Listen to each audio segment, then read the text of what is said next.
Okay, welcome to another episode of the Critical Introverts podcast. It's kind of a special show. We're just going to go over the recent documentary by Matt Walsh in the Daily Wire, titled "What Is a Woman?" Just our general thoughts and anything grander, theme-wise and cultural-wise that's very specific to this movie. I guess let's just kind of jump in. Just general impressions of the movie. Anything you guys think of? I suppose without getting into too much detail, the general impression of the movie was I had no idea Matt Walsh was so smart. Mm-hmm. I know this. What I'm going to say is going to probably sound stupid and rather prejudiced on my part. Mm-hmm. But I almost said Walsh. Jeez. Matt Walsh is he's very he I always knew he carried himself well and that he was like Catholic or whatever. Mm-hmm. But I didn't know that, because I've never seen him talk to anyone else. Mm-hmm. I've always seen him just kind of talk to the camera or whatever. Yeah. So it's just one of those things where I'm watching him talk to someone, and I'm just expecting him to just be it's like it, because if Ben Shapiro was on there talking to all these people, it wouldn't have worked, because Ben Shapiro is like me. Ben Shapiro likes to fight with people. Mm-hmm. Right? If they tried to get Michael Knowles over from the Daily Wire to try to do it, Michael Knowles is like me. He likes to fight with people, you know. And so I was like, oh, they just picked the perfect one in the Daily Wire crew to do this. Yeah, he is really good out of all of them. Yeah. He's really good at just just letting people talk and sort of I guess kind of hang themselves. You know what I mean? Mm-hmm. Which is I think one of the better approaches that anyone can do with something like this, because I think a lot of this is just people don't listen to themselves speak, and they're just saying God knows what. So yeah, I did really enjoy that about the documentary. Just on a technical aspect, I do think that it was just generally very well made, well edited. It does flow very well. Yeah, I was expecting it to be a little clunky as far as like a independent documentary, because I've seen some bad ones. There's a way to doing a documentary that can come off really bad, and I don't know. This one didn't seem so. I mean, I guess all documentaries kind of are, but it didn't seem so agenda pushing as others I've seen. It was really focused, which is weird for a political documentary. Yeah, that because it's obviously a political documentary, but this one isn't. It's weird. It almost, in not pushing a message, it pushes a message, which is brilliant. Yeah, I feel like they did a really good job of just getting to the crux of a lot of issues that we see in this, LGBTQ movement. And I think that, because there's a lot of mental illness that comes out of the actual movement. Yeah. And to see how, these people that, Matt went and interviewed that were supposed to be the experts. The betters. They really showed how expert they really are. And actually, they really exposed how mentally challenged they are. And that these are the people that people are supposed to be looking up to and trying to get help from. And they're just cashing in on these innocent people. And, but anyway, Matt and the team, I think, did a really good job of conveying a message so simple to the layman. And it's not overdone with lots of statistics. It's not a Michael Moore documentary. Yeah. It's very, I feel like it's very, it has an emotional feeling to it. with reality of what we see, you know, the way that these people that Matt interviews, what they say, you know, you get to hear it from the horse's mouth. And then I feel like it just really does a good job of engaging what you know, the emotions that I think the left-wing political mindset, I think that they can actually listen to that and actually think more logical about things, because it's not so overdone with statistics. And I feel, you know, I agree. I don't think that it's really a political documentary as much as it is just exposing the mental illness in people in general. So, especially on that topic. Yeah, this documentary is a lot of them I've seen. They're more like narrative based, and this one seems more people based, I guess would be the best way to put it. Sure. Like it just felt like a series of just interviews, which I it's not like, you know, there's like a still picture and a voiceover like throughout the fucking movie, like other documentaries. It's just talking Except to people. the Indiana Jones maps, where that was cool with the plane and then the red lines, sort of zigzagging back and forth. I thought that was a nice touch. Yeah. Cool. I kind of wish they got a license to the Indiana Jones theme song. Yeah.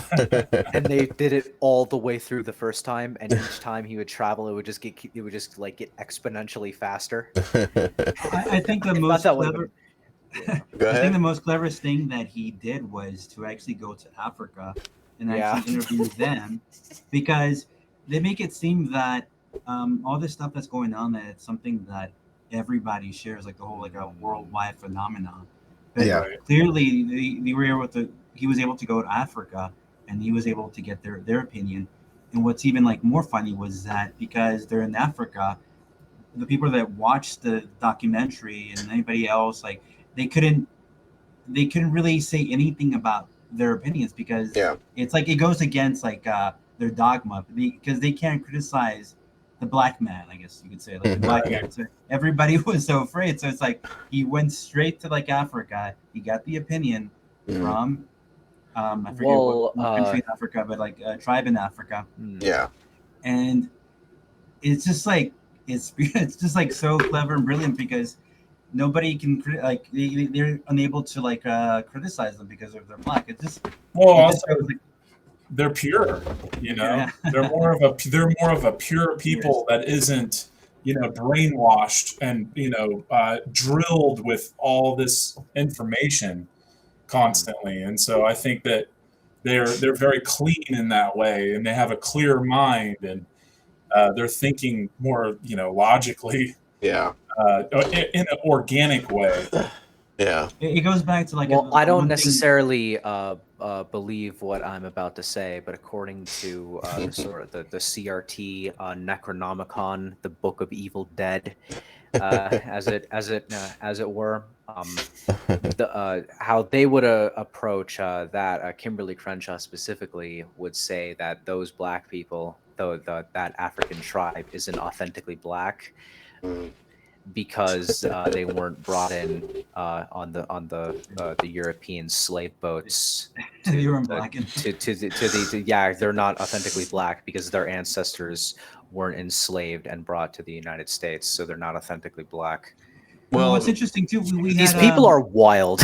Well, it's in a book, so it means it's true. You know. I forgot his name, but I think written it was by a leftist. It must be true. Go ahead. The one artist that we had on here, he was like, it's funny because he was from Africa. What part of Africa was he from? The one artist that was on here, he had like very similar like views to the. I know he's on a tribe. Yeah, he was really conservative. He was very conservative, and like he had like old school sort of like Western values. Like I remember like what his Instagram thing was Doc's Art, but I can't remember how you pronounce his name. Yeah. But yeah, it was rather conservative, and I think that's generally a thing from a lot of like African people, like especially in the States. Like they're usually a lot more conservative than like the ones that are just kind of the black people that are just from here and grown up here, so not sure what that is. But I do think another thing about this movie did so well, because it was more people based. It kind of,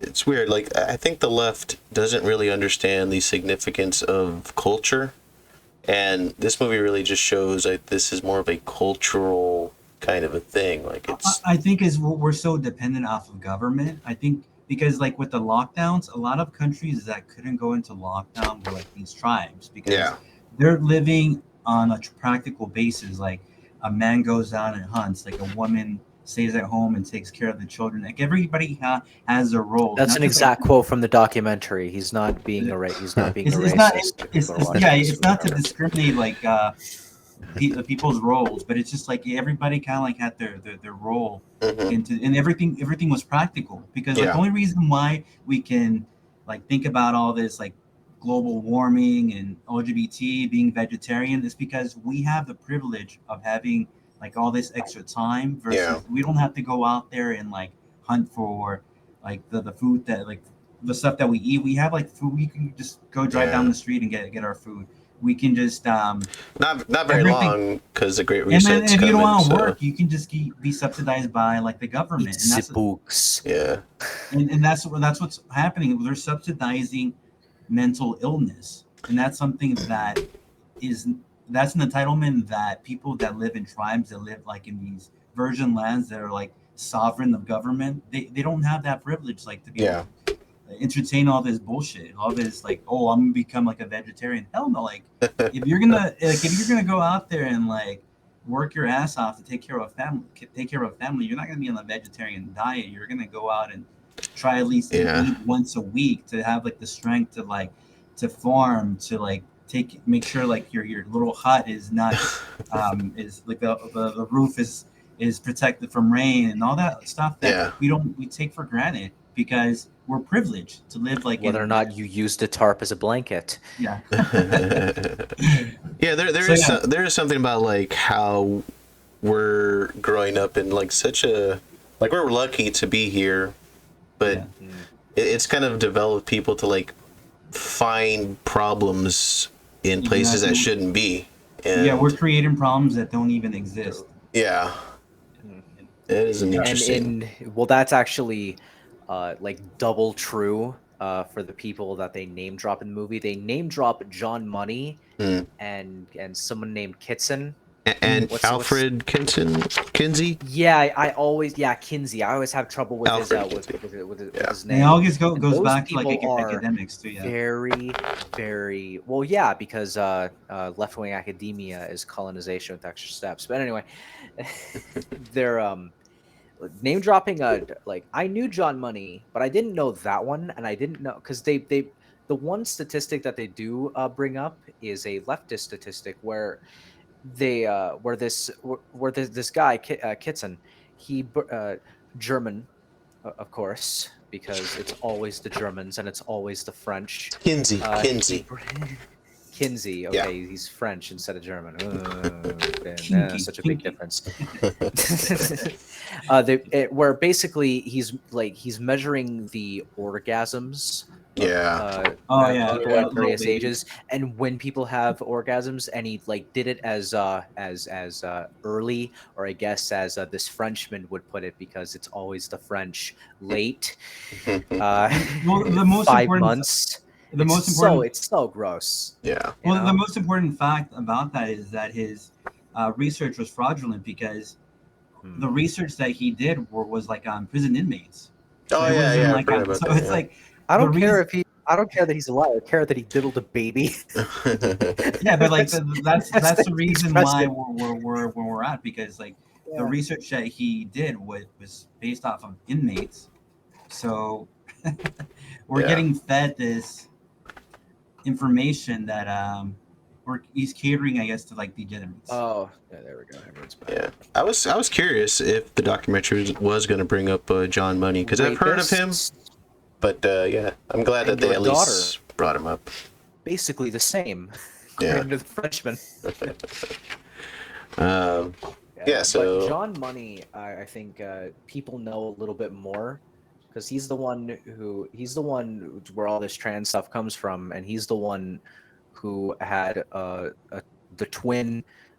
People explain this story better, but because I'm trying, but because this is how I handle things, I'm gonna make a joke out of it. He's the one who got after a botched circumcision, of a pair of twins.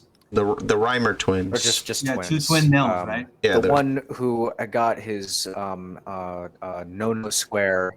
Yeah. The one who the one who got his no square set on fire. You can say penis, right? Or burned off. They tried BB, whatever you want to call. Once that happened, parents were like, "Oh no, what do we do?" And then so John Money comes in. Yeah, no, I prefer to just say no. I prefer to just say no square. You know? Well, So anyway, like so the Money steps scientific in. term? Parents are like, "Okay, so I have this like you're saying dick. I have this brilliant idea. So what I want you to do is I want you to put your I want you to just take your I don't think a conservative is a bad term anymore since after watching this movie. Yeah. Like it's you know. But so then John Money was like, I have this brilliant idea, all right? Because your boy has a damaged no square, that makes him basically a woman. Because after all, a broken penis is the same thing as a vagina. So what I want you to do is I want you to put him in a wig and a dress and put makeup on, and if he acts differently than a traditional girl after you raise him as a woman, it's because you failed as a parent. Yeah. And then so when predictably this didn't work, you know, and then the boy grew up. And sort of in between him becoming the she growing up to be an adult.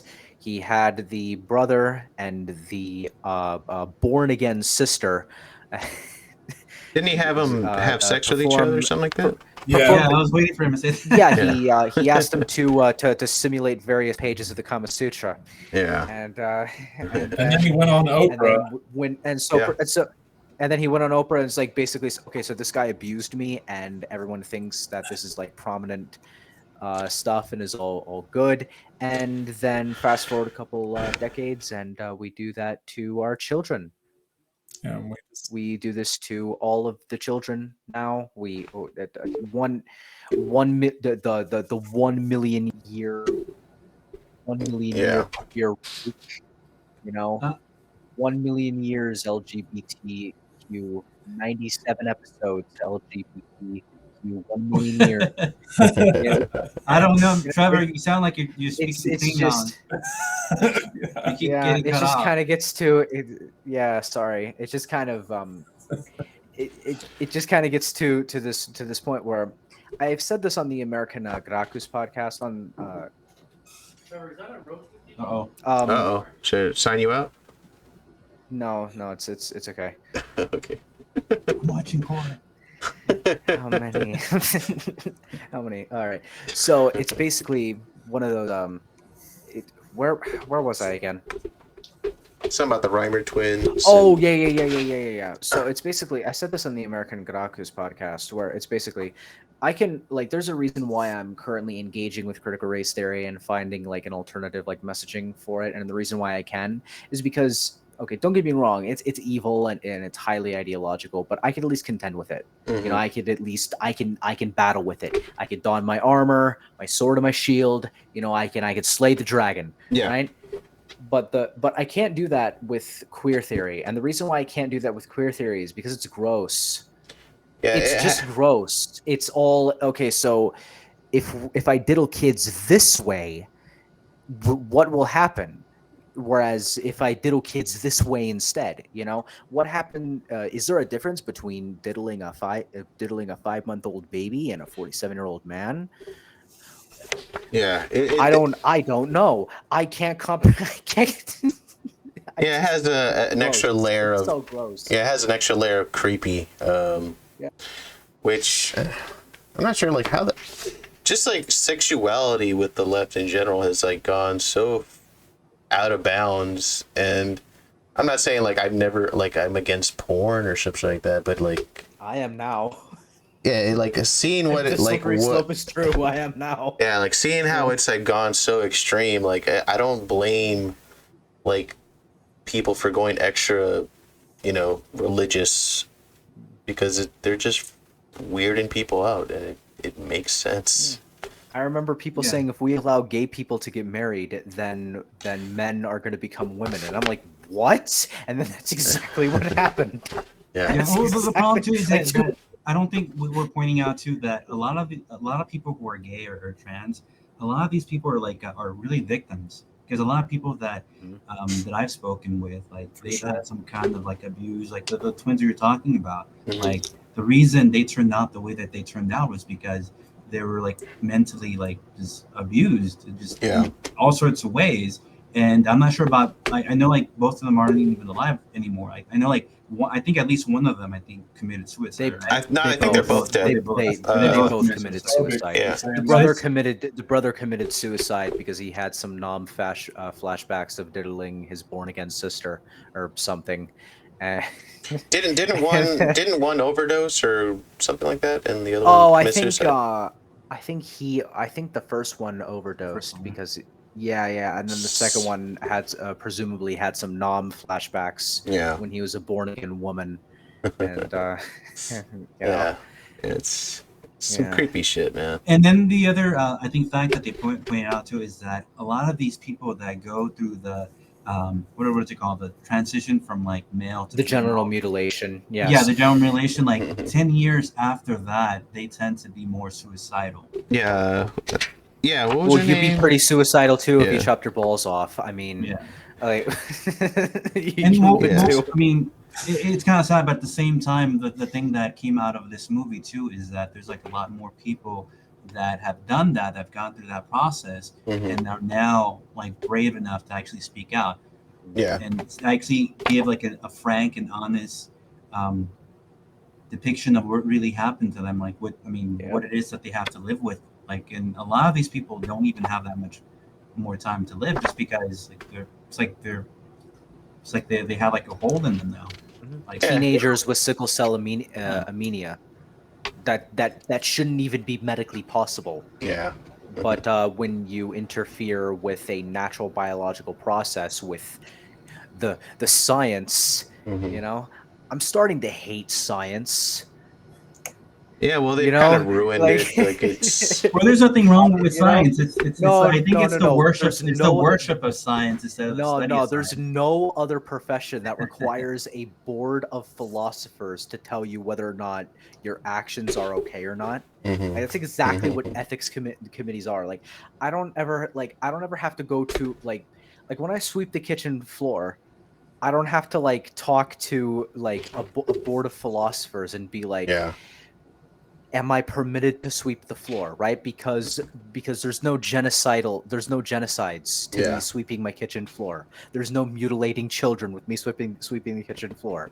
There's no polluting the entire atmosphere. There's no destroying the ozone layer with me just sweeping the floor. Yeah. Okay, I'm sorry. Like the people who are like when people say that like people who don't like vaccines are like anti-science or whatever, it's like no. They're engaging in liberal capitalism. Yeah. They just don't want a particular product. Yeah. That's what it is. They're not anti-science. I'm anti-science. That's gonna get clipped, and I don't care. but like I just don't like this anymore. I think it's just the religiosity of science has ruined science. Yeah, like there's a line in Jurassic Park, the movie, that I always really loved. It's in Jeff Goldblum says it. He says something about like your scientists were so preoccupied with whether they could do it, they never stopped and asked whether they should. And that's what you tell a child. Yeah. Incidentally, And when I see this, like it begs the question. Like I don't think they ever thought of whether they should be doing this or not. I have a question for all you guys. What's your take on if you know that someone is transgender, and you know what sex they are. Yeah. Because you either knew them before they went through their transition, or you just know that they are because you have common sense, like the old guy says in the documentary. Yeah. Do you? What's your take on calling them by the pronoun? The actual pronouns based in reality? Like if it's a guy trying to be a girl, you would say he and him, and refer to him as he and him, or would you go along with the social construct? To be politically correct and call them them or her. Well, whatever. That's the thing. Like whatever happens. I have an answer, but go ahead. Can we just call them by their name? That's what I'm saying. If you're referring them, it's about how you refer them, not just their name. I have some family members that are into that. I just flat out just call them by their name. Like I don't, because I feel like either way it's going to be an annoying if you know discussion. Them and you're talking to them, you just use their name. For me, I'm kind of like, well, what they're essentially doing is because they're rationalists, as Michael Oakeshott would put it, they're demanding absolute perfection in all places and all times. Yeah. And with the pronouns thing, it's with communication. But I wouldn't say that, but I would go so far as to say that that I don't care what you do, because at the end of the day, this is my mouth. And when you say, "Oh, you," let me do my king voice real quick. "Oh, you will refer to me as this or that." It's like, no. Yeah. No, I won't. I'll do whatever I want. You're the pink elephant that everyone who sees when they smoke weed. Yeah. Right? You're that. I'll do whatever I want. And what I'll do in the majority of cases is, if I know you and I'm talking to you directly, I'll say, "Hey, man," because I have the advantage of being a Californian. And so in California, like, this doesn't happen in pretty much anywhere else except for like the coastal areas of the country. Yeah. The next time you hear anyone say, "Oh," when you say guys referring to a group of people, or like, "Hey, man," or whatever, like, this only happens on the coasts. Yeah. But when what was it? What was I talking about? I just say, hey, man, or I'd use their name because I know them, or I talk to them. In every other case, I just say, "No.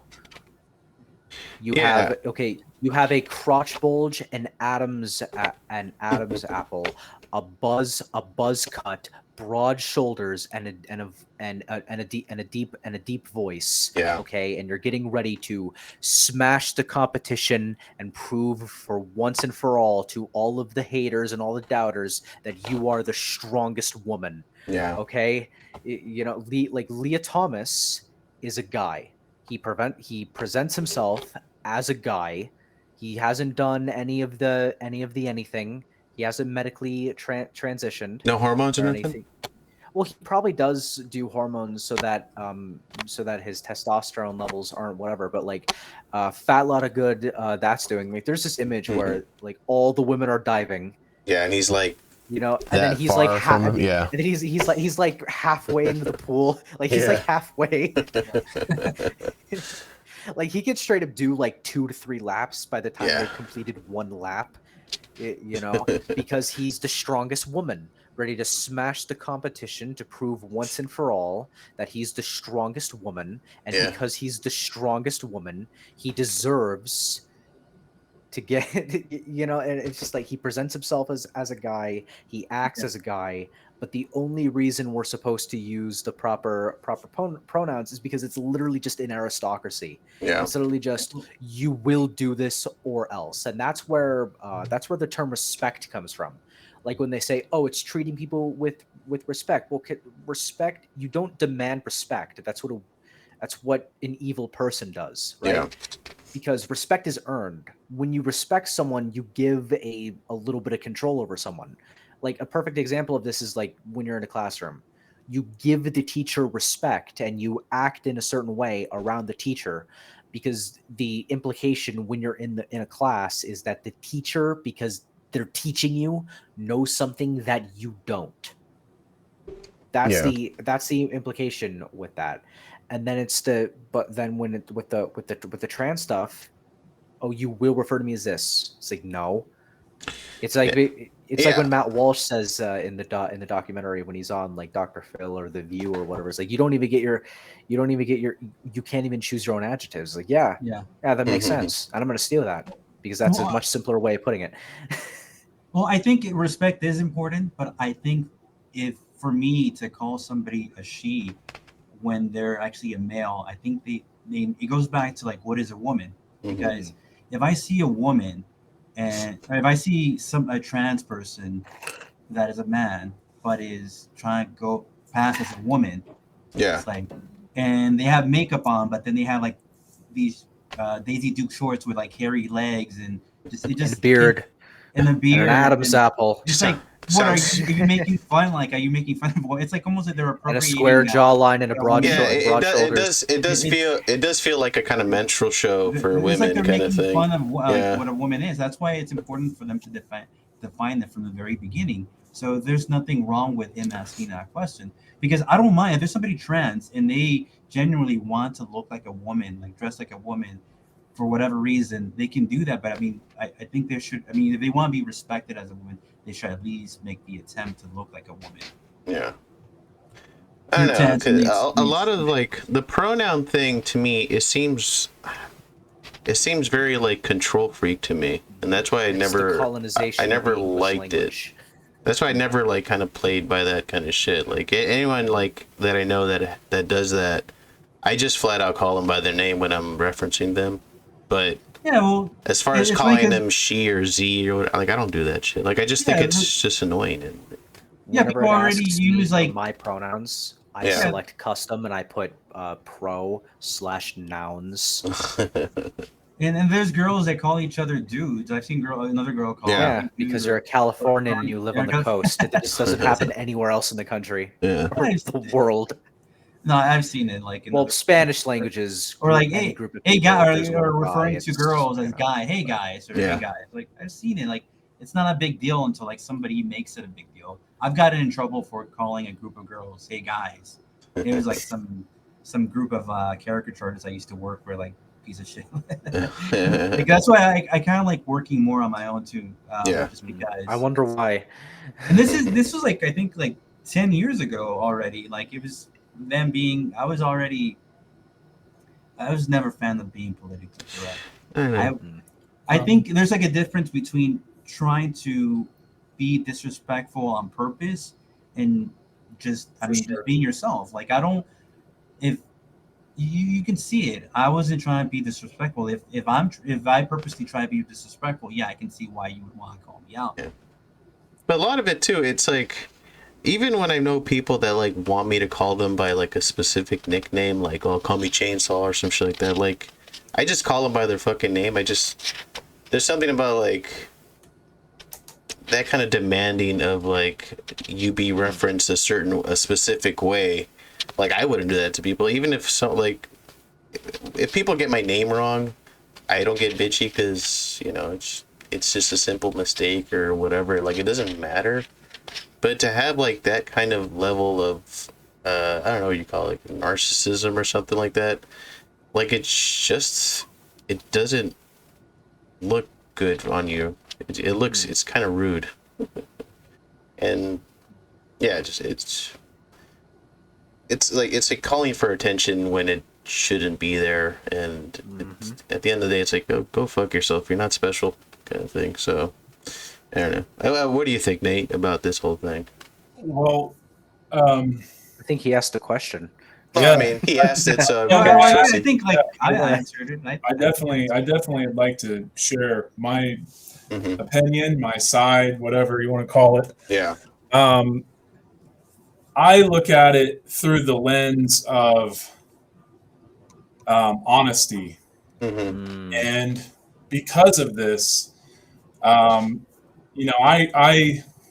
did my research to the extent of understanding how much the trans community tends to commit suicide. So then I looked a little further into it, and I started realizing something very deeper and darker that a lot of people don't want to talk about. And that is, for instance, if I know that somebody is a man or a guy who transitioned into what they would consider a female, well, I know, I have the knowledge of knowing what is true and what is not. And therefore, for me to call them by their name that they want to be called, I'll call you whatever name you want to be called. But when it comes to pronouns are a way of describing what is true and what is not. So therefore, I always say, if it's a guy who transitioned to a female, then I would say he and him, and refer to him as him or he, or dude, or what's up, man? Hey, guy, like whatever, bro. Bro. I would say it in a very respectful manner. And this person, this transgender person or people, but this particular one that I'm thinking of right now, because it was one that really was hard for me, because I said it amongst people who are SJWs, people who will come to the aid of this person because they believe in the ideology, even though they're not transgender. They're the white knights of this transgender. And so, keyword being warrior, and right. What is it? Warrior. The key word in social justice warrior is not social. It's not justice. It's warrior. I forget where I've heard that, but it's true. Right. It's so true in many such cases. But they would come to the aid and say, hey, remember, this is a transgender. You gotta, call her by her name, or her by her pronouns. And I'm like, no, I'm not. I don't play that game, because here's why. The problem is, like, you can hate me as much as you want, and you can say that I'm the bad guy and I'm just, trying to make things more complicated and worse. But no, actually, anybody who's calling this person a she, or this guy a she or her, that they are complicating things for this person.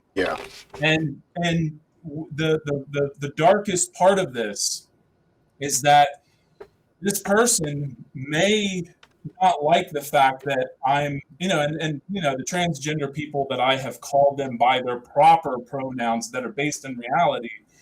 They don't ever ask me to call them by the pronouns that they want to be called. But what happens is, at the very last days of their life, you know what they're going to remember?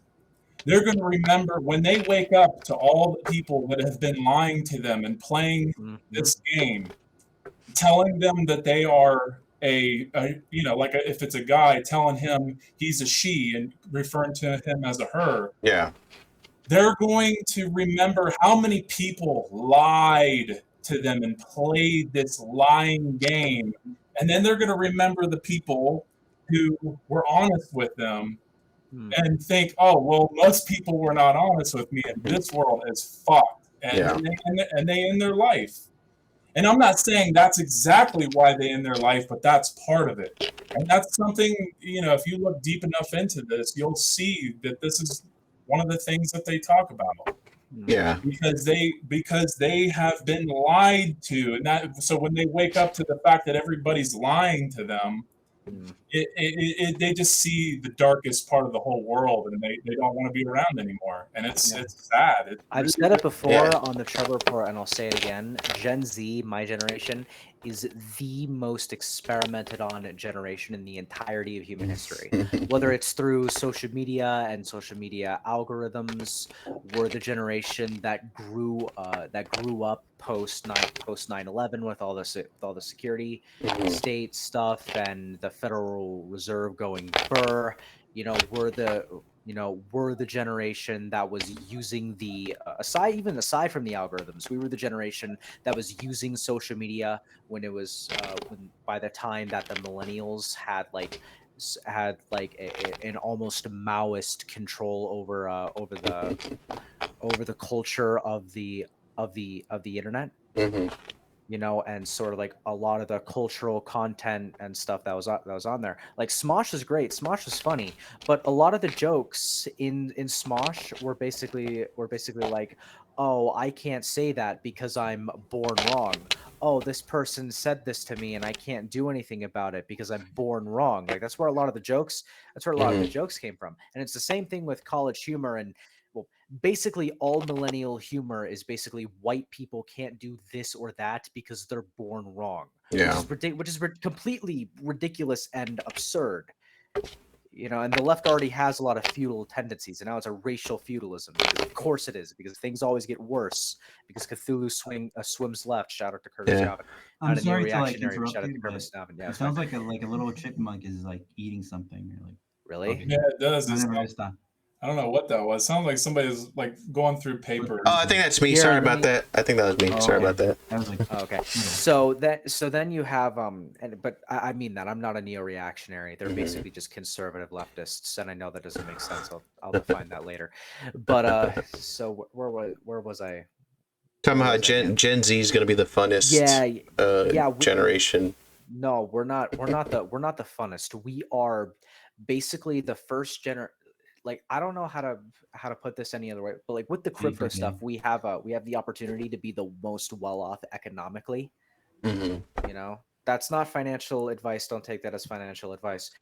But like socially, we are the worst off. Yeah. We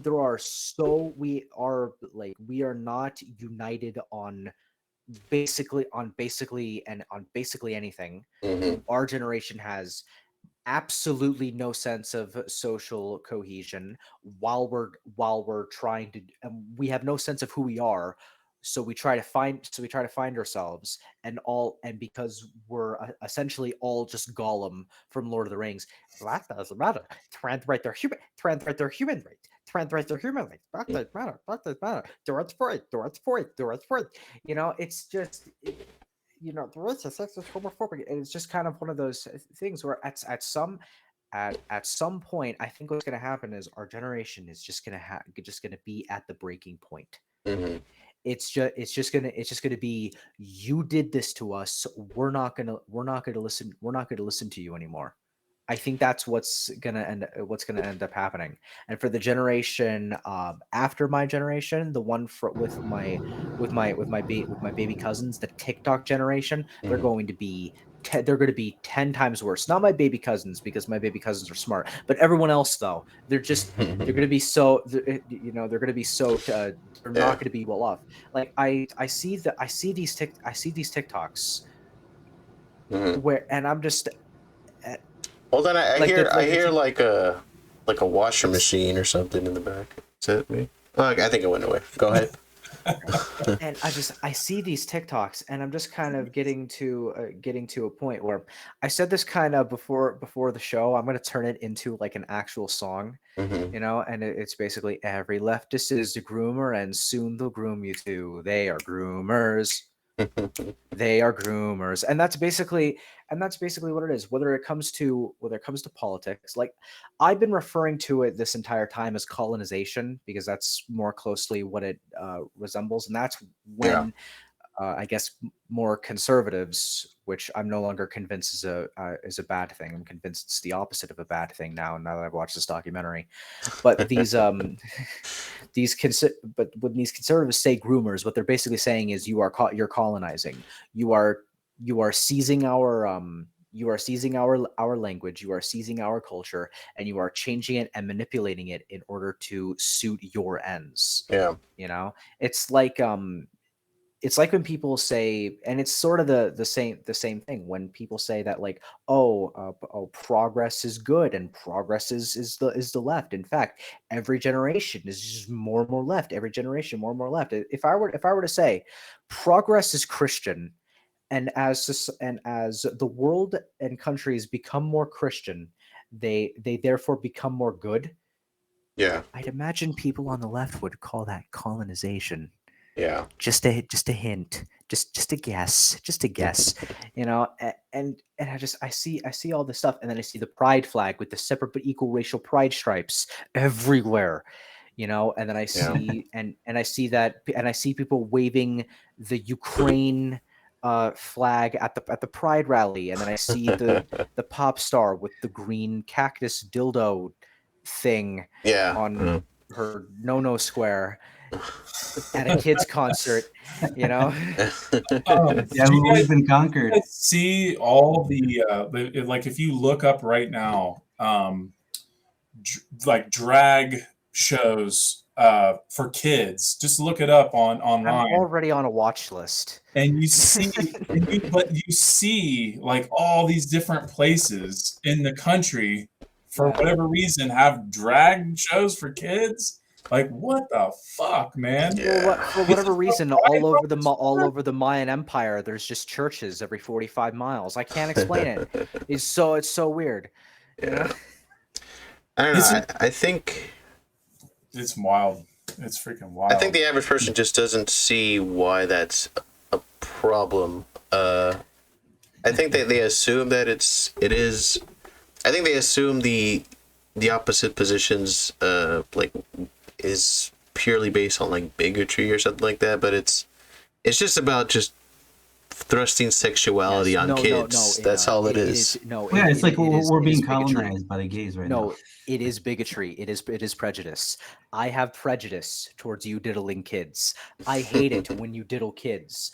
When you diddle kids, I want to kill you specifically because you're diddling kids. Yeah. You know? Well, the path that we're going down is like the more important flag is actually the LGBT flag now. Like nobody like really cares about the U.S. The LGBTQ flag is conservative. It's the pride flag with the separate but equal racial pride stripes. That's the.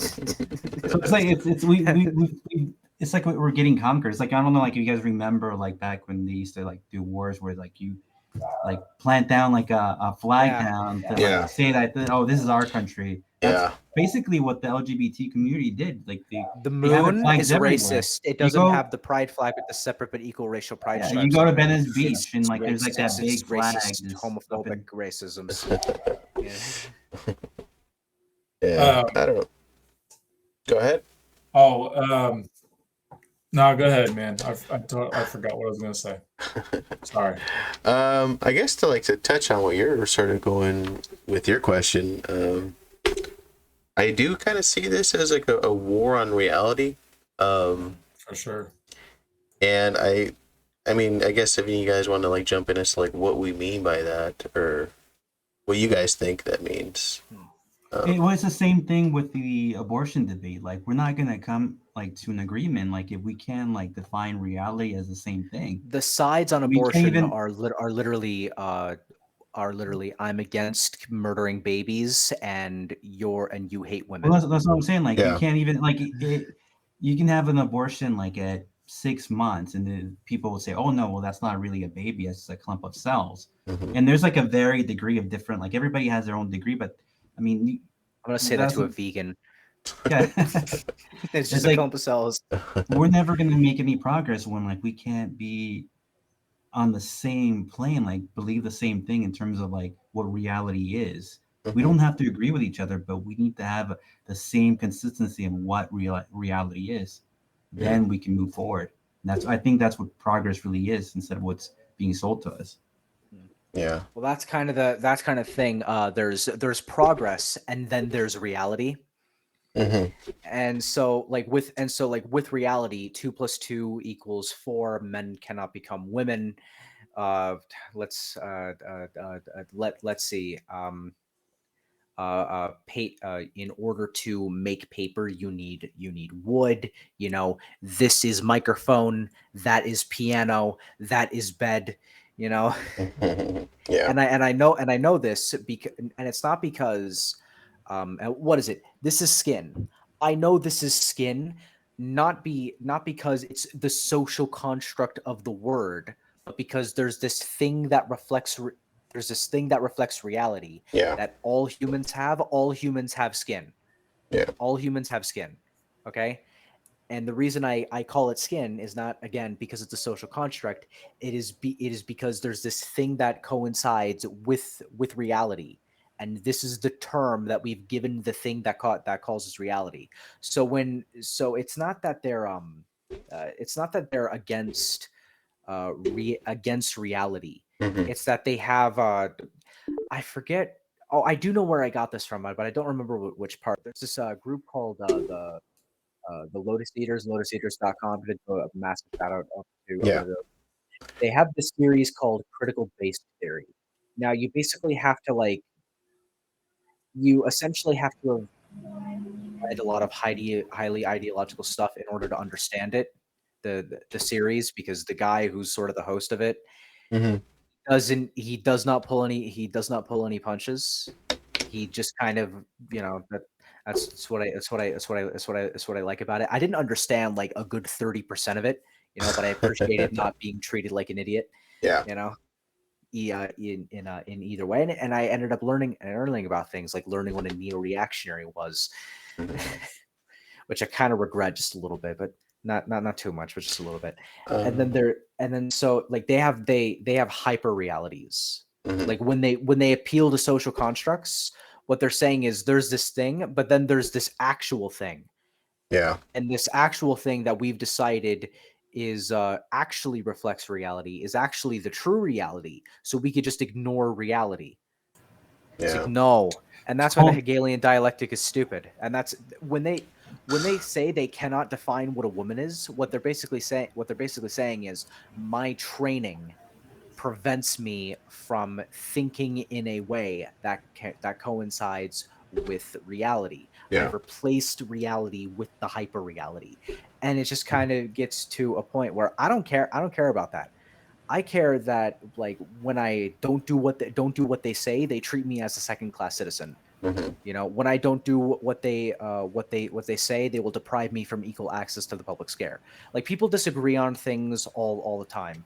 Christians and Jews and Muslims and people who believe in Ra, the sun god, and the other polytheistic religions, they all disagree on what is reality. Humans disagree on what reality is all the time.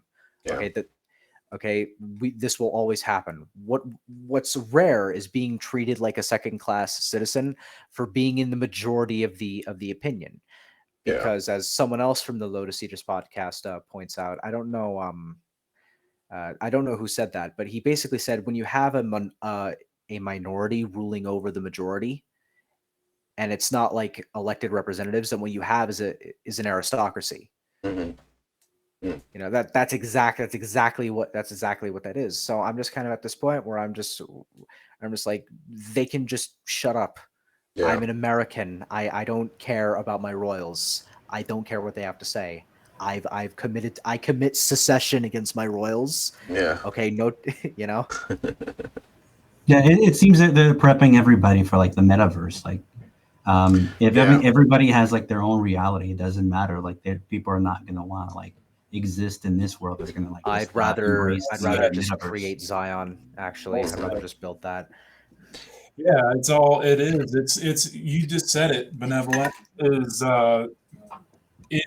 we're being separated very methodically in the mind, and we have been for thousands of years. But this whole concept of the metaverse is really interesting because it gets rid of the idea of the universe, because universe means one verse.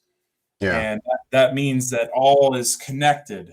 But the disconnect is this, mental mental walls of the multiverse, the hyper reality, right? And it gets people thinking like, what if, in different ways, and it gets people thinking that there is no wholesome reality.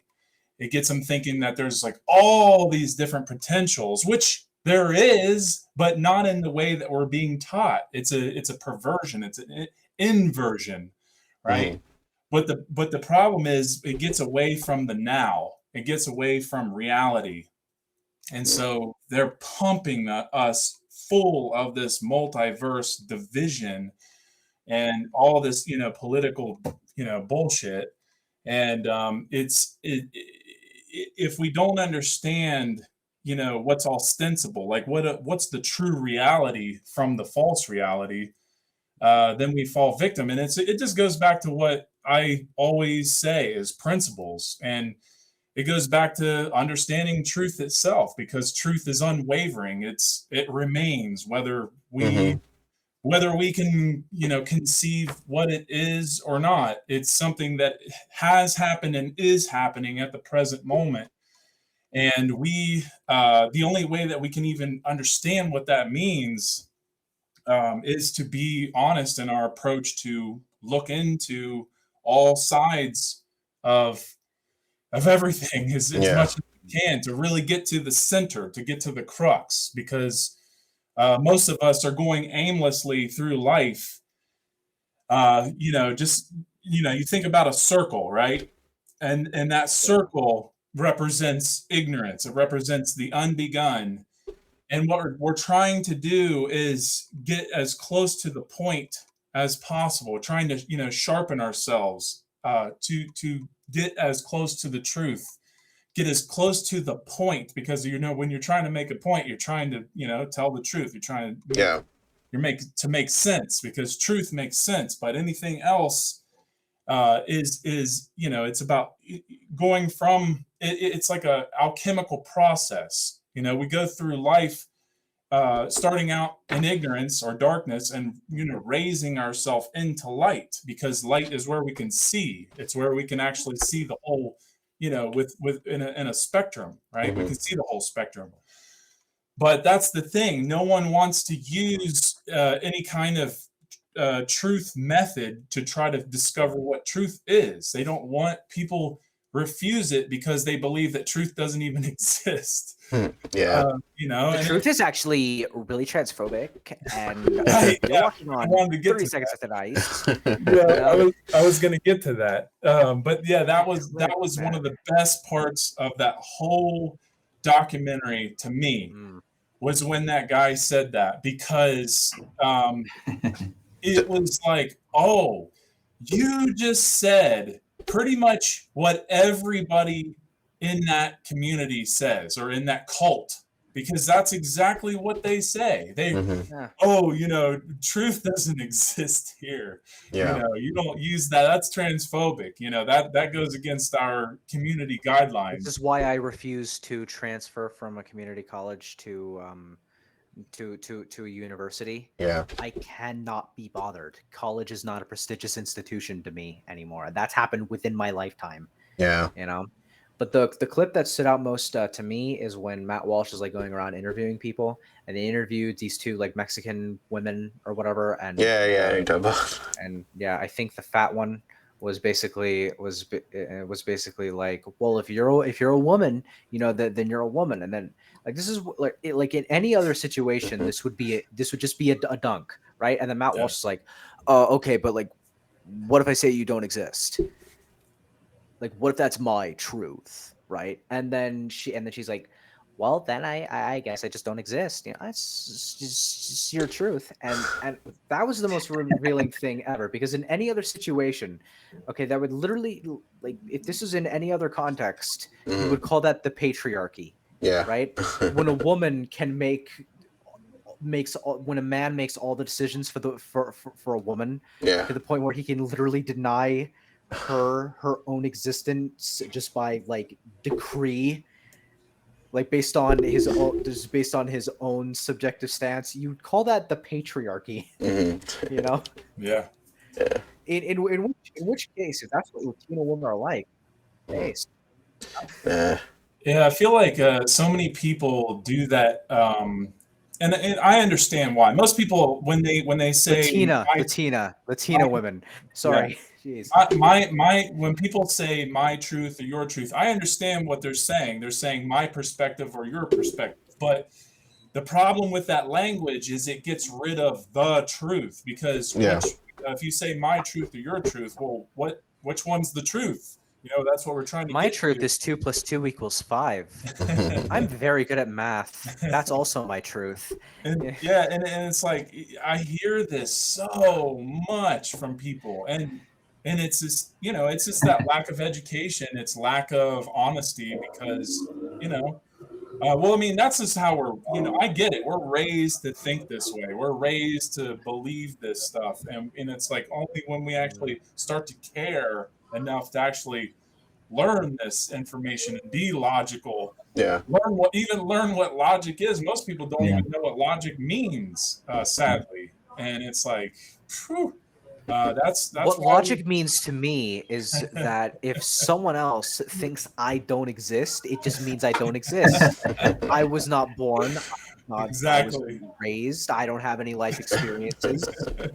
2 + 2 = 5. Yeah, that's the number one thing that they overexhausted, like during the Kavanaugh trial, was my truth, or like her truth with I forget what was her name. The truth is that Ford. is that Mrs. Ford was not sexually assaulted, raped, or anything like that, because the party didn't even happen. So says her own witnesses. Yeah. That is the truth, right? Yeah. But the my truth is that Ford is a woman, because women are always victims in all places and all times. It's like, what? I'm telling you, they've circled right back around to the patriarchy. And as a misogynist, that's gonna get clipped out of context. I'm joking, kind of. But what did you guys think about the part where I didn't even know that this was a thing until I heard Matt Walsh ask that lady about what does she think about people who cut a limb off? Oh yeah, what was it? Transabled. Transabled question. Yeah, transabled. I brought that up when I brought this up when I was being sort of when I was facing an inquisition in Spanish class, where a bunch of cultists were like, you'll refer to me this way, and then I'm like, have you ever heard of transabled? And then I brought up transabled, and I went into it. I went into the details, and then it just kind of got to a point where, and the thing is, all these professors and stuff, like all these aristocrats, like it's the moment when Matt Walsh asks, "What is a woman?" Right, when Matt Walsh brings up truth to that professor, inquisitor. Yeah. Inquisitor. He basically it's just kind of like, I know that look. I see that look all the time. It's the daggers in the eyes, but they don't do it with the eyebrows, because they're trying to be nice. They're trying to be polite. They want to kill you, but they don't want to express it, because that would be rude, And except for that one guy, he actually did the daggers with the eyebrows. Yeah. He actually did it with the eyebrows. So it's like it's whatever. But like, I know that look. I've seen that look. That was my entire experience in high school. Was that look? That's the look that I got all the time. It's like, you will refer to me this way. No. Yeah. Are you sure? I think you really want to refer to me. You don't want to be rude, do you? You don't want to be impolite. You don't want to disrespect me, do you? I think you want to use that term, because you don't want to be transphobic, do you? That'd be very bigoted of you. That'd be very homophobic of you. You should use. I get that. I get that all the time. It's that. It's this tone with this look. And these expressions and these expressions and these expressions and that expression. And I think the reason why a lot of these pseudo intellects get away with this is because of the circular definition that he points out. like when he was interviewing that one professor, where Yeah. the professor thought he was answering by saying, "Well, somebody that identifies as a woman." A And woman is it's like, anyone well, who defines themselves as a woman. yeah, somebody, yeah, And it's a like, well, woman yeah, but is so it's like a circular definition. Like you're not really saying what a woman know? is. You're just saying somebody that identifies as a woman. Yeah. It's not a definition. And I think that's why a lot of these professors get away with it, because some of these younger kids, I'm like, well, I guess that's the answer. I mean, woman, as long as they they're not identify as supposed a to woman, think about it. yeah, they're not thinking Yeah. of it critically. They're just thinking, well, I'm absorbing this knowledge. They think they're getting something when they're just getting junk food information. Mm-hmm. And then the other Junk one food too. information. That's Yeah. that's a good term. And then the other one too that I liked Stealing was that. when he was talking to the other transgender, where she says, "Well, you can't know what a woman is if you're not a woman," and then he's like, "Well, are you a cat?"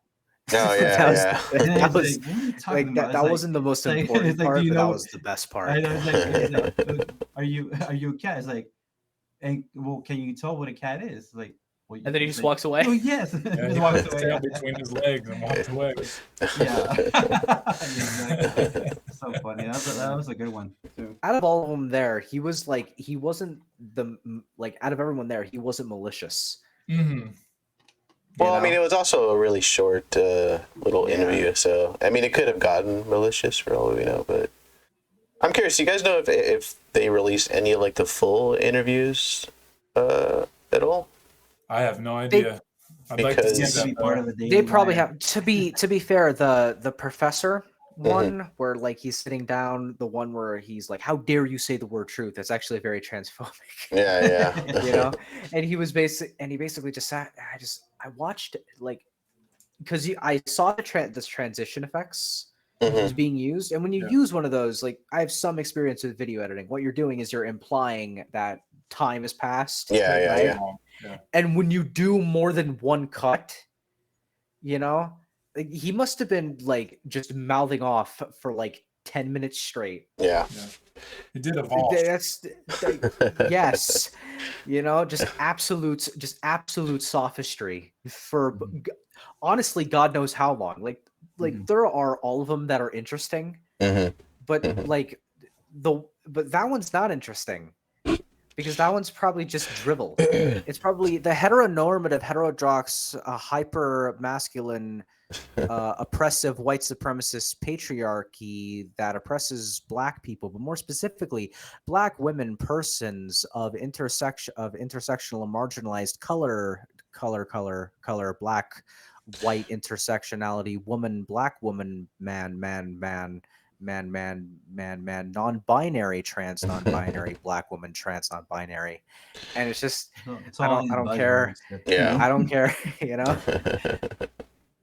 Yeah, it reminds me of didn't you guys watch In Living Color back in the early 90s? Yeah, I remember. Remember there was this. I'm not old enough. There was a seen something in the early 90s. There was a Jennifer Lopez was like one. Yeah, there was a bit of like I think Damon Wayans, and he would play like this guy who would try to sound like an intellectual, but he would just throw big words in his sentences, but that had like no meaning or like the context. And if you recall the previous Critical Introverts podcast, unless you've done another one in between that I don't know about, don't be so big brain. You sound dumb. Yeah. You know. Yeah, I wish I could play that clip, but yeah. Yeah, Candace Owens did something like that too, where she was talking to like one of those Black advocates, and I forget what words he was using, but he was saying nothing. He's like, you said so many, all these words, but said nothing. Yeah. It's a lot of words, but not saying shit. When you see the words diversity, equity, inclusion, swap the I for the E. And when you read it with the with like when they do the acronyms, you basically can like watch the paragraph and then you just see die, blah blah blah blah blah blah blah blah die, blah blah blah blah blah die, you know, because the die. You know, you really start to notice it when you swap the letters, you know. But back to this reality thing.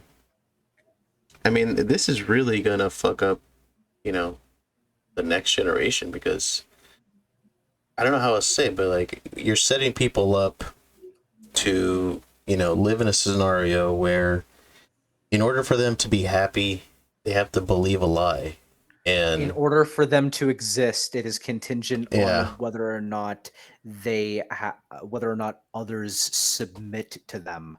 Yeah, that's not gonna happen. That's gonna just turn the generation into like these little bratty fucking kids. I don't even know how else to say it, but they're just gonna be really just brats. And God, I mean, we're just begging to be like just taken over if that's the fucking case of this next generation. It's literally everyone in Gen Z too. Like I've gotten like compliments here and there about how like, oh, I'm so mature for my age or whatever. Yeah. I'm a know-it-all. I talk too much. You know, I've interrupted people a few times on here, you know, and I'm not doing it on purpose. It's just my personality. And it's because American culture is just so inundated with, oh, you're so special. Live your truth. I remember the first time I got a participation trophy. I felt awful. Yeah. You know, because it basically just meant failure to me. You know, and it's just kind of one of those things where it's like it's literally everywhere. All the ads, like you don't get a single food ad about how healthy something is. Okay, that's for pills. That's for like dietary supplements. All right, that's all the crap you put into your body after you've ruined your body because you've listened to all the ads telling you about how delicious this food is or delicious that food is. Oh, try the new 37-ounce chocolate malt with that's like 97% sugar, 1% milk, and 2% salt. You know. Try the latest video game. You play Far Cry. You could pillage entire cities. Oh, play Prototype. You could slice someone into itty bitty bits. You can climb into someone's skin after you've ripped that human out of its own skin, and then wear that skin. You know. Oh, play Call of Duty. Play literal CIA war propaganda for 8 hours a day. Play Fortnite.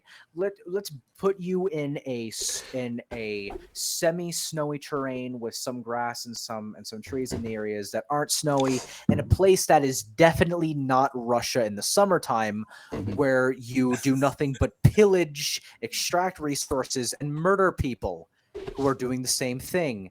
You know, oh, play Call of Duty Warzone, where you're entering a bunch of areas that are definitely not Russia, and definitely not Germany, and definitely not Ukraine, and definitely not Yugoslavia, and definitely not Britain, and definitely not France, and you just run around pillaging stuff, you know? It's just like, I'm not even one of those like, oh, violence in video games or whatever. I don't think this will translate into real behavior, but like everything like there's American exceptionalists. Like I'm an American exceptionalist, except for American culture, how Americans view history, American philosophy, and you remind me of Sam Hyde right now. I'm sorry, but it's just kind of all the stuff that we export. Oh God, just kind of all the stuff that we export to other countries, wokeness, all this crap. Yeah. You know, I hate anything that is not American exceptionalist isolationism at this point. Yeah, like, that's America. Everything else is just weird nonsense. Yeah, it's weird. Like a few weeks ago, ago, boosting, unnecessarily ego boosting. Yeah, a few weeks ago, I was on like an '80s movie kick, and like I was noticing that like pro-American movies were a lot more. Like I was watching what's called Top Gun and shit like that. And there was a message like being pro-America, but then it just flipped, and now everything is like the entertainment export of everything is just so America's terrible, and how the like there's a weird America flip. Is terrible except for when we bomb children in the Middle East, and except for when we participate in proxy wars. In all other cases, though, America is just terrible, except for the terrible things that America does. Yeah. I guess we can. We haven't really touched on I think what her name was. Kelly Nugent, the woman that was I guess the big warning of all this shit. That was the one that was using drugs to the same one drug who that they used medically transitioned into a man. The one that was like pretty much saying Oh no, actually, that was the hero of the movie, right? The one where you were like puberty blockers is like pausing music or like turning off the No. I mean that lady's fucking nuts too. That was just stupid. That was just a stupid thing to say. Well, she was probably the craziest person of all this. Well, I mean, she's the one who had died, whose hair was navy blue. What were you expecting a sane person? Her hair was bluer than my eyes in fluorescent lighting. Okay, like this is not a sane person. And is there any notes that you took, like maybe on you want to bring up? Well, you said she was good, or she was one. Not. I wasn't mentioning her that she was good. She was terrible. I meant. Are you talking about the non-woke psychologist? She was good too. What was her name? The gray hair. Dr. Miriam Grossman. She was dope. I liked her a lot. Yeah. She was just. I think she was a lesbian, but she transitioned into a dude, and she was talking about how she had all these, health problems, and she was the one that brought up the Lupron. Lupron, and 7 to 10 years after they transition, that's like when they're most prone to suicide. I liked her. And this medical transition was like brought into the American ethos and was mainstreamed because a bunch of inquisitors were basically like, if you don't adhere to my inquisitorial demands, and if you don't allow me to proselytize your children into being willing to chop off their balls, then you're basically you're killing your child. Your child's going to commit suicide because you won't let them chop their penis off. It was just the most slippery slope, nonsense, actual slippery slope, like not what conservatives told me about gay marriage, like actual slippery slope. Right? But I'm gonna keep laughing at that because that's just too funny. Like I was not expecting that. Here we are, but then it's just like that's how it was pushed, was that if we don't experiment on your children, then your children will die. Yeah. Which isn't how experiments work or whatever, but it's fine. And it's not fine, but you know what I mean. And it's like, and now we find out that in reality, if you experiment on children, those children don't end up doing too well mentally. Who would have thought? Yeah. Science is awful. It just is. Well, I mean, I don't know if you guys noticed like the retaliation from like Fox News with that story that they. But didn't they have a pro? Yeah, it was like pro-trans, like for like a little kid. Yeah. Or the mom. I don't know if you guys watched that. Thankfully, they were grilled for that. Yeah, everybody. Fox News deserve to get grilled for that. They're not supposed to be regime media. Like they are mainstream media, but they're not the corporate press. They're not regime media. They're supposed to be. It's supposed to be like 40% good thing, 60% regime media, right? But when they did that, then they transitioned from. I'm going to use transitioned menacingly for like that way from now on, from 40% good thing to 20% good thing. Yeah, and that's not a good thing, and they got grilled for that, and they won't do that again, because thank God. Yeah. Is Fox still like the number one rated cable news, or are they gone down? Yeah. What is it? Tucker Carlson, like he gets 30% of Democrats in the key demo, like people my age, Democrats, a third of them. Yeah, so. I think Tucker's destroying. But I'm not sure about the rest of the Fox. It's Tucker and Gutfeld. Okay. That's the reason that, like, don't get me wrong, like all the shows on Fox eclipse the corporate press kind of daily, but the problem is the corporate press, they all push the same message. Yeah.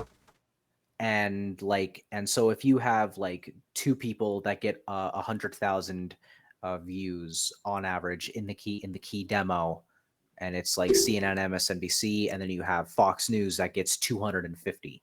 Like, they're completely destroying the corporate press, but like, it's still basically even. Yeah. Especially because at this rate, the corporate press might just end up getting a government bailout because Biden might pull an Obama and go, they're too big to fail. Yeah. That's probably what's going to happen. Yeah. I see that happening. And then so. What was crazy about that story, I don't remember the details exactly, but I think the mom was saying that the girl, she was born like a girl, but she ended up turning into a boy. But like as young as like being 2 or 3 years old, she was saying that the little girl thought she was a boy, so she knew that young, and that's like wrong on so many different levels. Yeah. Like, who in the hell entertain, like what kind of parent like entertains? When I was 4, I carried a lightsaber in my pocket that was this big. It was from like a McDonald's. It's like me saying or whatever. And I walked around and I said, "I'm Luke Skywalker." And I literally, this is real. And I demanded that everyone else called me Luke Skywalker. And it was a phase. I was in that phase for like a week and a half, 2 weeks or whatever, maybe a month. I don't know. I was too young. And then so one day, a kid was in preschool. His name was Luke. And then he said, "Hi, I'm Luke." And I said, "No, I'm Luke." And then I got the lightsaber out of my pocket, and I had to be stopped from stabbing him. It's like kids are delusional. They are. They're just crazy. Yeah, doesn't Matt bring up like the Santa Claus in one of the? Mm-hmm. Yeah, I think with the blue-haired crazy lady. Yeah, that's the thing that I disagree with the Matt Walsh documentary. I really hate these like these like disgusting, decrepit Santa deniers. I really hate this. It's such blasphemy. If you don't believe, you don't receive. Okay. Yeah. And when Matt Walsh just spreads his his Santa denying propaganda, his disinformation. Yes. It's just kind of one of those. I hate it. I hate Matt Walsh. How dare Matt Walsh deny the objective existence of Santa, the hyper reality of Santa? Yeah. And then the other thing too, that the scare tactic it's going to get cold in his stocking. News, the scare tactic that they use on Fox News, it's always like a scare tactic for everything that they're trying to push. Mm-hmm. The mom said something like, "I'd rather have a boy than a dead girl," because he was referring that if she didn't embrace her girl into becoming a little boy, that she would eventually commit suicide, or which is like complete opposite. Like if you look at statistics, like 10 years after kids that go through that sex change, it's just so wrong on so many different levels. Yeah. And it's using scare tactics once again, instead of using like arguments. Like practical argument is just like trying to scare people. Oh wow, like if I have a kid that is gay, that they probably need to like convert. Like you need to let them do whatever they want. It's like no, like, you have to be a parent. Like just embrace them for who they are, but don't like have them go through this experimental surgery.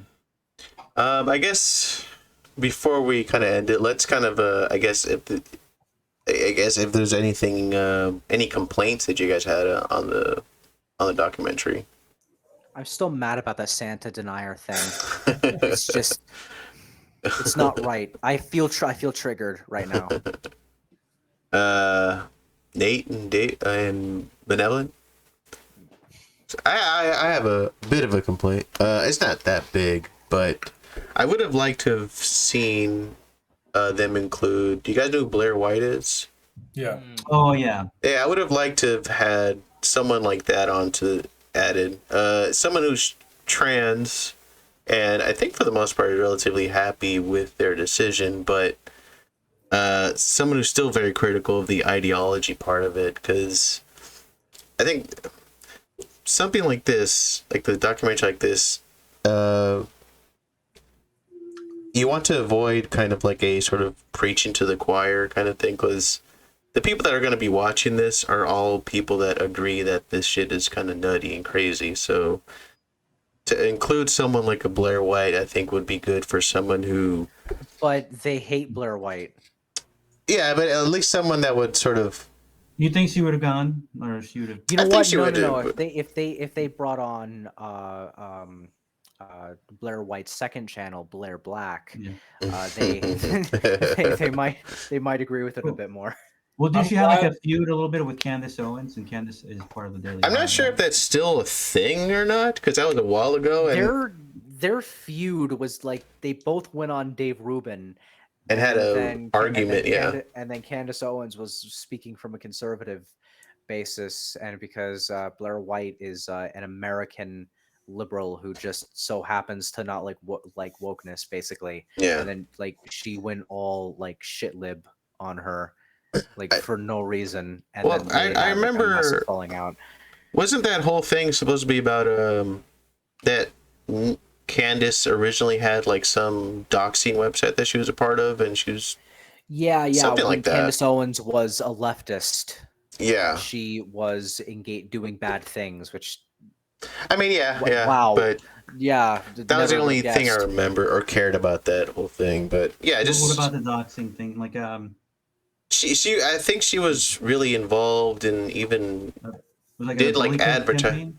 It was some campaign. It was like to like dox people who are, you know, internet bullies or something like that. And there was this whole thing with I think Zoe Quinn from Gamergate was trying to get in on that or something like that. Yeah. So basically, I was being facetious, but the timeline of this was basically during Gamergate, Candace Owens was in college. And because she was a woman with the correct skin color and the correct pair of genitals in between her legs while attending the correct institutions, and she ended up having the correct beliefs because she had the correct indoctrination pushed on her. Yeah.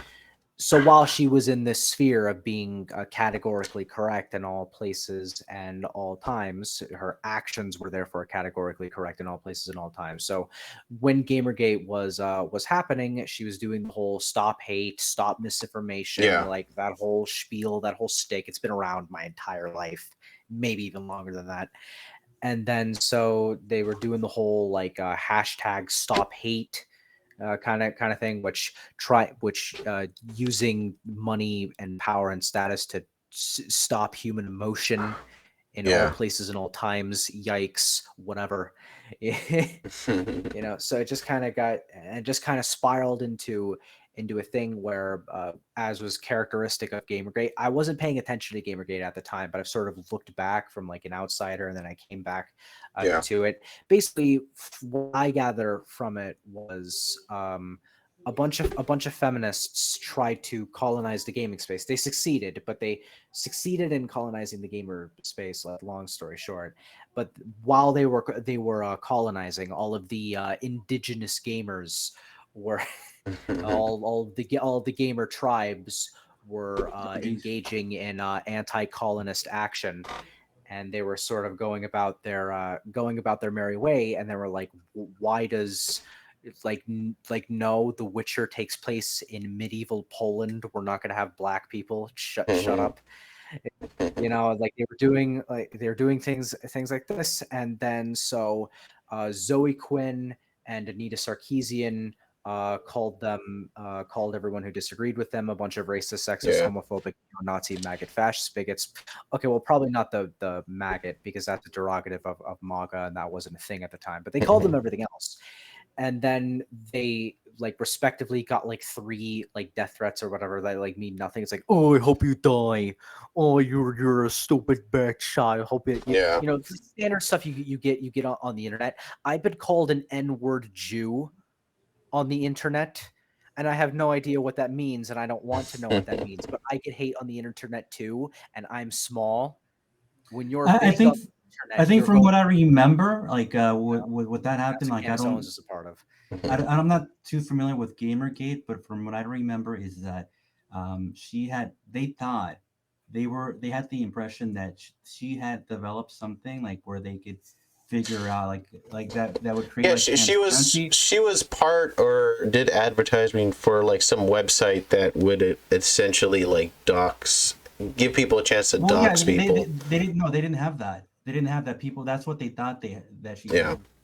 And she advertised. Yes, I remember now. She advertised for an algorithm search engine thing that you can go to, and you can copy and paste someone's Twitter handle or email address or something whatever, like that. See if there was hate. I think what was going to happen was that they were going to expose bots and all these like fake accounts, and then they thought she actually had that, but she didn't have that. And then the one girl, I think that she was trying to help, she actually got mad at her. Yeah, Zoe Quinn. That's Zoe Quinn. Yeah, so it's like, what are you doing this for? She was like, why are you doing this for? It's like, and then Candace was kind of confused because she was like, well, isn't this something that you think like that you? I thought it's something you would be happy with. Yeah, that's how I understood it. I don't like you kind of confused me the way you were explaining it. So I just wanted to clear that up. Yeah. But yeah, she was a true believer, but she wasn't part of the clergy.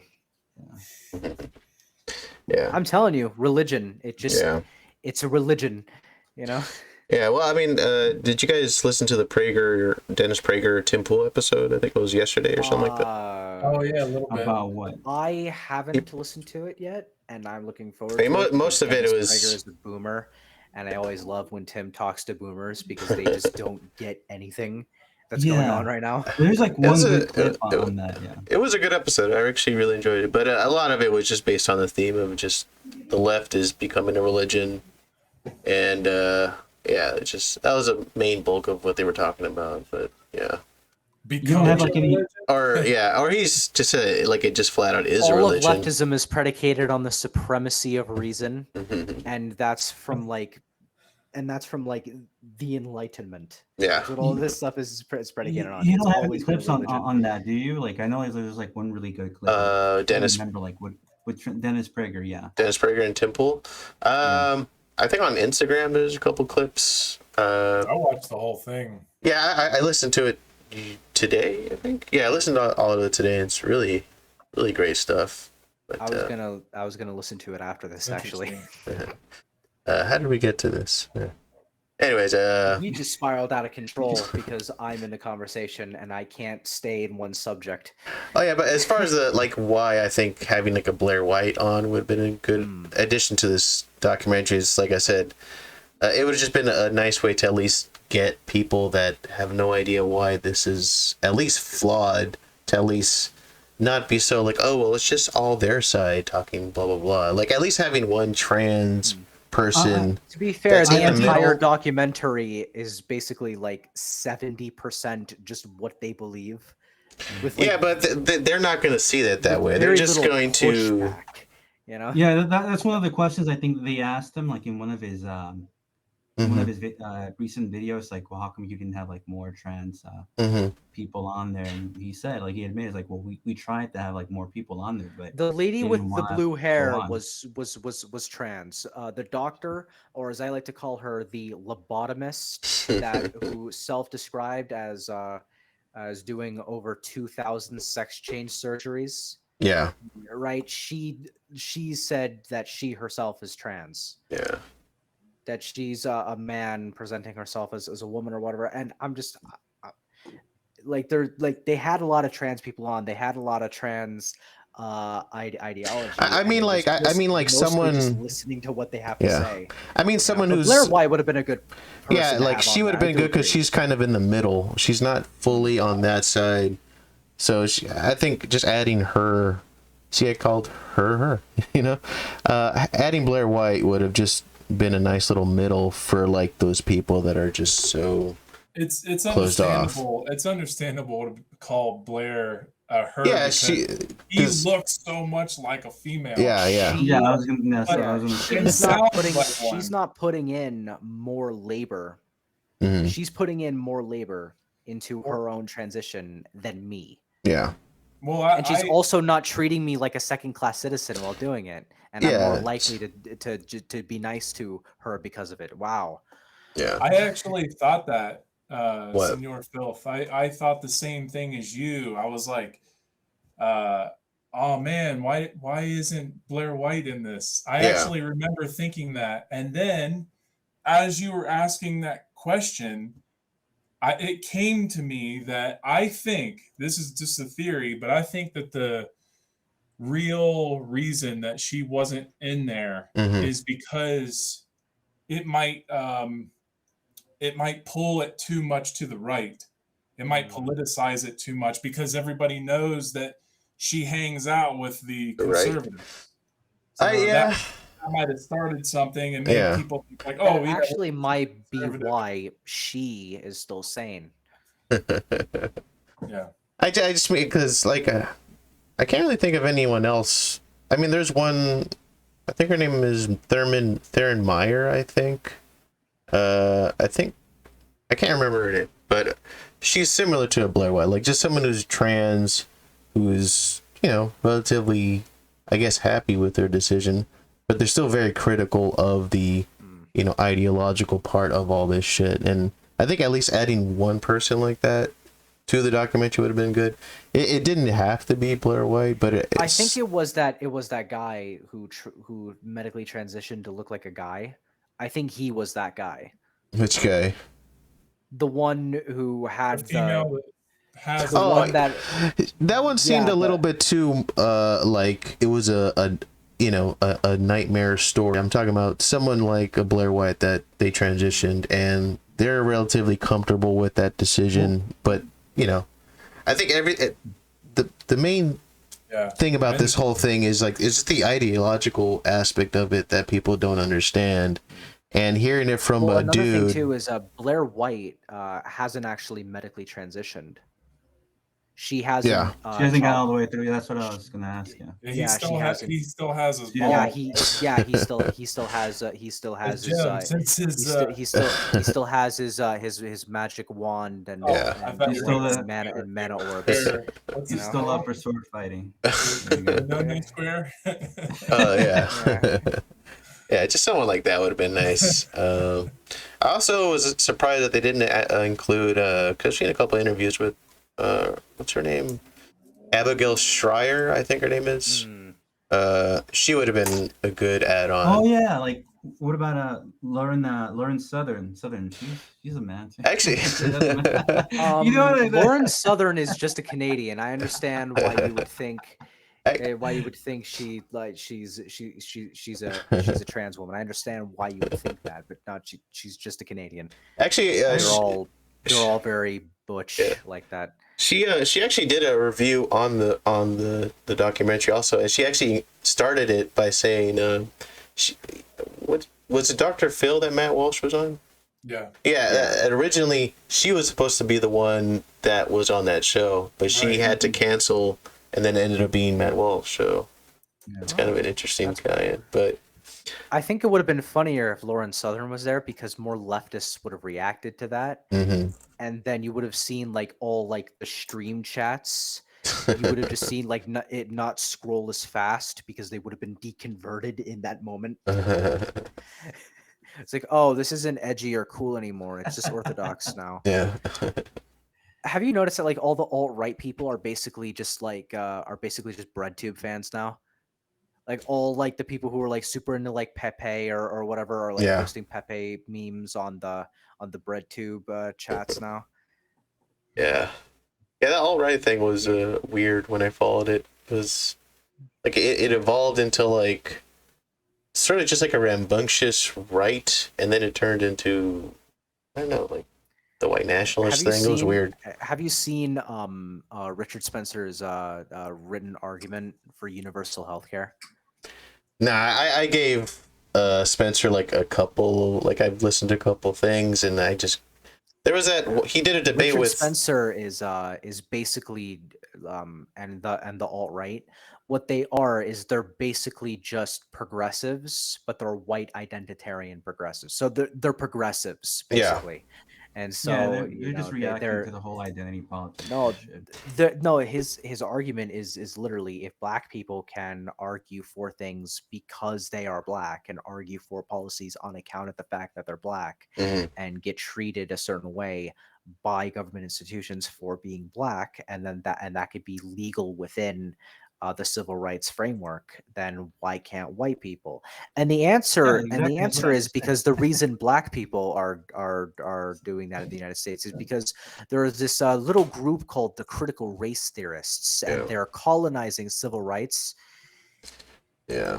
But Richard Spencer's not very smart, so that's why he didn't know that, and he's also basically a progressive, and that's why he's a moron. Yeah, I think the end for him was when he did that debate with Sargon and Styx Hexenhammer, I think his name is. Did you ever see that? It was not a good look.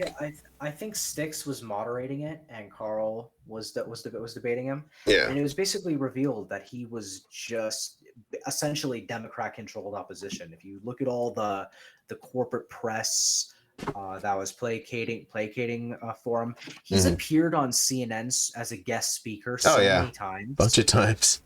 He and what it's so weird. It's just. Well, it's not weird. It's exactly what I expect from CNN. They very progressive. I guess we should probably start winding down, but I guess any other complaints or nicks that you guys had on the documentary? Well, aside from the Santa denial, to be a little bit more serious, I thought the score was very generic. Yeah, it was a little. I think they probably could have consulted. They could have consulted Dinesh D'Souza on the score, because Dinesh D'Souza is actually, or whoever he hires to score his films, he's very good at scoring his films. I do think that when they were doing the camera work, like, it wasn't choppy or anything. Like, there was nothing wrong with it. It's just like a little nitpick. Mm-hmm. It swapped between their faces too much. Like, not to an extent where it was too hard. You mean during interviews, or? Yeah, like during the interviews, like it would the camera would move like halfway through, like in the middle of someone else talking, to get the person's reaction. Yeah. And then halfway into that and then they would do it towards the end of the sentence. Yeah. Right back to the person talking. And then once Matt Walsh or the peer person he was interviewing stopped talking, then it would swap back to the person again. Yeah. What you could, like, there's other ways, like, I guess more creative ways you could go about it, that if they had asked Dinesh D'Souza, he probably, because Dinesh D'Souza has great scoring and great camera work. Yeah. That's why, but either way, it was transitioned really well, and the interviews were very revealing. They were definitely edited, but I don't think stupid fly. Sorry about that. But I don't think they were taken out of context. Yeah, that's I'm curious. The more hyperbolic ones, I don't think they were out of context. That's why I'm curious to see if they have the full interviews, if they're ever going to release them, because I don't know if you guys ever saw the documentary called The Red Pill, I think it was called. About like some feminists that like started talking to men's rights guys, and it's actually really well done.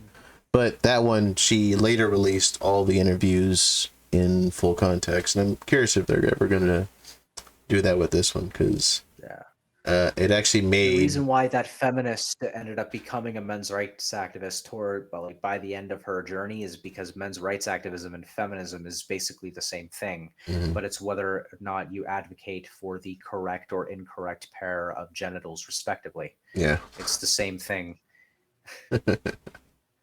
I don't know. I shouldn't have any responsibilities because I was born, Any other little nitpicks or anything you guys can think of? And it was just, to me, it was just done so well in comparison to so much I've seen. And I didn't even really want to dive real deep into that whole realm, because there's so many other things that I'm trying to learn. Yeah. But I really like the fact that when I watched it, I was very pulled in, and I felt that it was just layered very well, and I think it really got the point across extremely well. And I just I haven't really seen a documentary that's been done so great in a long time, especially from, I don't know. I mean, I guess those guys get lots of money from the what's it called, the Daily Wire, right? Yeah. And speaking of Daily Wire, I know this is kind of like a tangent and off the topic, but it's funny. I was watching a Tim Pool episode, and I like just kind of subtly heard something about the Daily Wire funneling money to him and his crew. But that's kind of interesting. But anyway, he did an ad for. Yeah, I think that's a billboard thing. Yeah. Yeah, so they're basically like setting up a bunch of billboards like all over Times Square for their for their stuff. Mm-hmm. Yeah. Like basically just doing what the corporate press does, but just doing it better, just despite the corporate press, which I think is funny as hell. Yeah. But yeah, I mean, I think that overall it was excellent. Mm-hmm. And I think it was done in a way that I didn't really feel a political pull, really.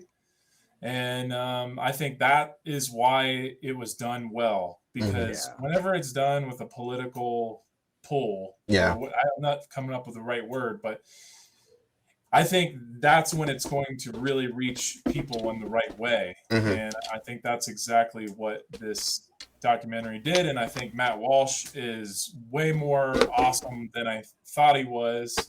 I do think he kind of focuses on, I mean, that's his niche, you know, like he focuses on the trans community the most, and he does. I understand why he cares about it. Yeah. But at the same time, I'm like, man, I care about children being mutilated too, to be fair. Right, yeah, I'm not even a conservative. Right. But it's like, I just think that sometimes people cash in too much and they sensationalize and not get to other issues that people want to hear. People want to know where else he is in his mind and what he's thinking. And it's like, yeah, we get it, man. You fucking know the whole trans community more than the trans community themselves. We get it. Let's hear what else you have to say, because you know, I think that it's just it's like beating a dead horse. It's just like, okay, we get it. We know that you're really smart here, and he's got a little bit of a funniness to him too, which I appreciate. But I don't know. I think that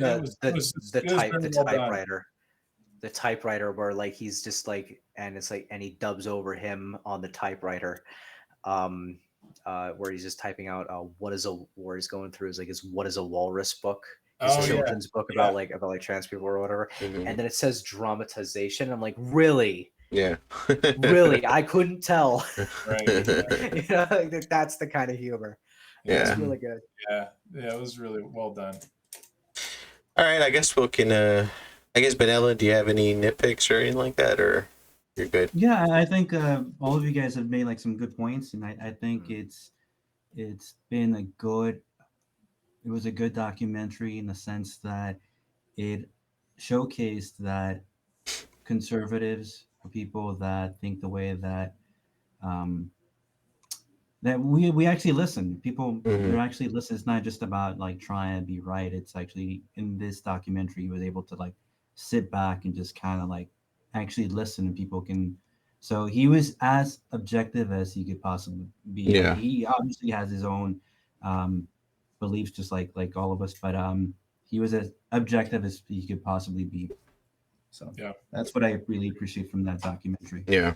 Yeah, for sure. All right. Okay. I guess we'll just end it there. I guess we obviously all recommend the documentary. Of course. I guess if we can, maybe just leave a link to the documentary if anyone's curious. An illegal link somewhere in the description. No, we could just link the Daily Wire's thing. Let's not commit copyright. Okay. Yeah, make sure you guys subscribe to Daily Wire. I have to get on his case because this is going on the website. So. All right. I guess we'll just right there. I guess we'll just end it there. Do you guys want to plug anything? Trevor, you want to plug Acropolis or anything like that? Yeah, sure. I'm going to not plug anything because this is going on the website, and if you're watching this on the website, me saying it's going on the website when it's on the website and you're watching it is probably very annoying and it's probably very jarring. So I'm going to not plug anything. Instead, I'm going to plug, go to @thisjusttrevor on any Liberty platform of your choice. And yeah. All right. Nate, you want to plug anything? Just go right here, cubbyhole.com. And if you want to learn some really, if you haven't heard me say this already, if you want to learn anything to do with natural law or symbolism or the occult or consciousness or anything to do with the human condition, definitely tune in and check out the Cubbyhole podcast. And also I have the new Outcasting show where I'm just sharing bits of science towards freedom, and that's the tagline. And you can find me on Telegram at Outcasting with Nate Cap. All right, cool. All right, that's the show. Be on the lookout. I'm in the middle of writing a solo video. How my perspective on religion has changed within the last year or two. So be on the lookout for that. I guess I'll just end it there. Thank you guys for watching. Peace. Thanks.